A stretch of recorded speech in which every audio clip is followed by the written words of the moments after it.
You think you know what a cap rate is, right? Well, you're probably calculating it wrong, and that mistake could be costing you tens of thousands of dollars on every single deal you analyze. Here's the thing. Most investors are using simplified formulas they grabbed from some guru's YouTube video, and they're wondering why their actual returns look nothing like their projections. We're gonna fix that right now by showing you the true cap rate calculation that takes 5 minutes but could save you from disaster. The stakes here aren't small. We're talking about the difference between a property that builds generational wealth and one that quietly drains your bank account every month. By the end of this, you'll understand the hidden factors that separate amateurs from professionals, and you'll never look at a listing the same way again. The traditional cap rate formula is simple. Net operating income divided by purchase price.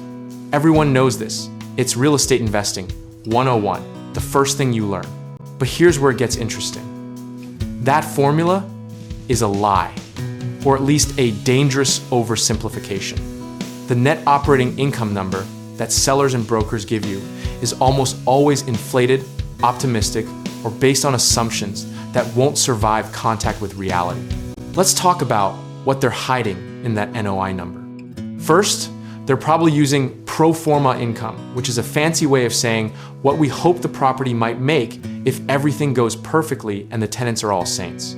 They're also conveniently forgetting about capital expenditures, which aren't technically operating expenses, but will absolutely destroy your cash flow when the roof needs replacing. Think of it like this. Buying a property based on pro forma NOI is like buying a used car based on the seller's promise that it runs great, technically possible, but monumentarily stupid. Here's the real formula you need. And yes, you can do this in 5 minutes with a calculator. Start with the listed rental income. Then subtract an immediate 5 to 10% for vacancy, because unless you own the only apartment building in a boomtown, you will have vacancies. Next, subtract the actual operating expenses, but don't trust the seller's numbers. Call local property managers and get real figures for insurance, property taxes, maintenance, and management fees. Then, and this is crucial, subtract an annual capital expenditure reserve of at least 5% of the gross income. Now take that true NOI, which is probably 20 to 30% lower than what the listing claimed, and divide it by your all-in cost, not just the purchase price. Your all-in cost includes closing costs, immediate repairs, and any deferred maintenance you spotted during inspection. Congratulations, you just calculated a real cap rate, and it probably looks a lot less exciting than the 9 or 10% the broker promised. But here's the beautiful part. Now you know the truth, which means you can negotiate from a position of strength and reality. Remember when everyone was euphoric about real estate in 2021, claiming cap rates didn't matter because appreciation would solve everything?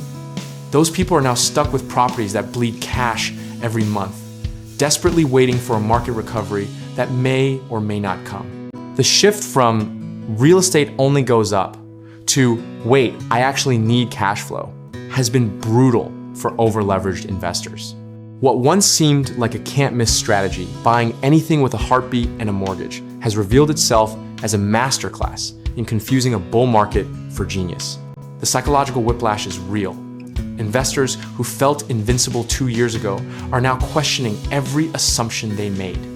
Some are doubling down, insisting the fundamentals are still strong, while others are quietly listing properties and hoping to break even. Here's a dose of historical perspective. Real estate cycles are as predictable as the seasons, yet every generation of investors acts shocked when values plateau or correct.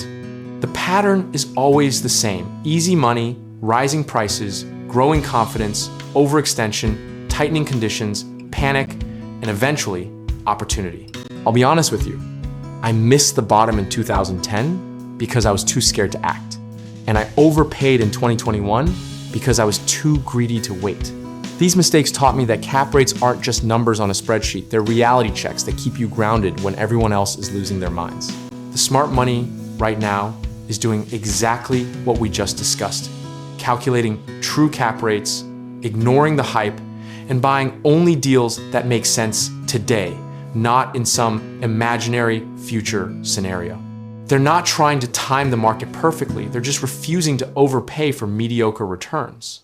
Here's the biggest misconception we need to destroy: that a good cap rate is some universal number like 7% or 8%. The truth is that a good cap rate depends entirely on your market, your risk tolerance, and your alternative investments. A 5% cap rate in Manhattan might be excellent if you're confident in appreciation and tenant stability, while an 8% cap rate in a declining Rust Belt city might be terrible if you're ignoring massive structural problems. Context is everything, and anyone who tells you otherwise is selling you something. The actionable lesson here is simple. Never trust the numbers you're given.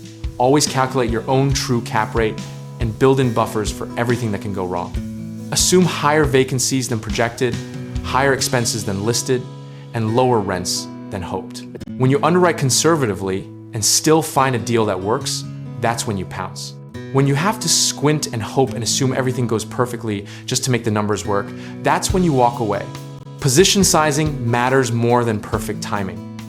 It's better to buy 3 small properties with strong fundamentals than one overleveraged home run that could strike you out.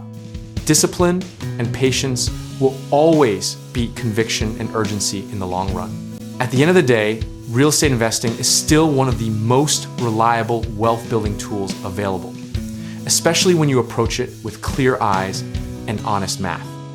The people who master true cap rate calculations are the ones who survive downturns, capitalize on opportunities, and build portfolios that actually generate the returns they projected.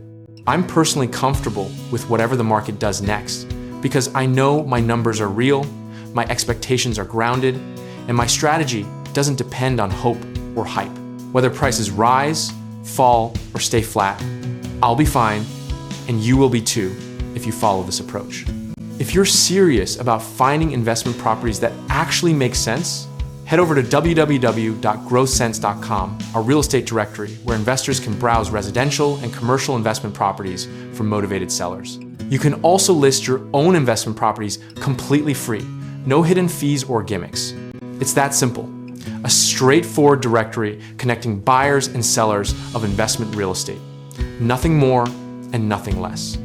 Thanks for watching, and don't forget to comment below with your own cap rate horror stories or success stories. Let's learn from each other.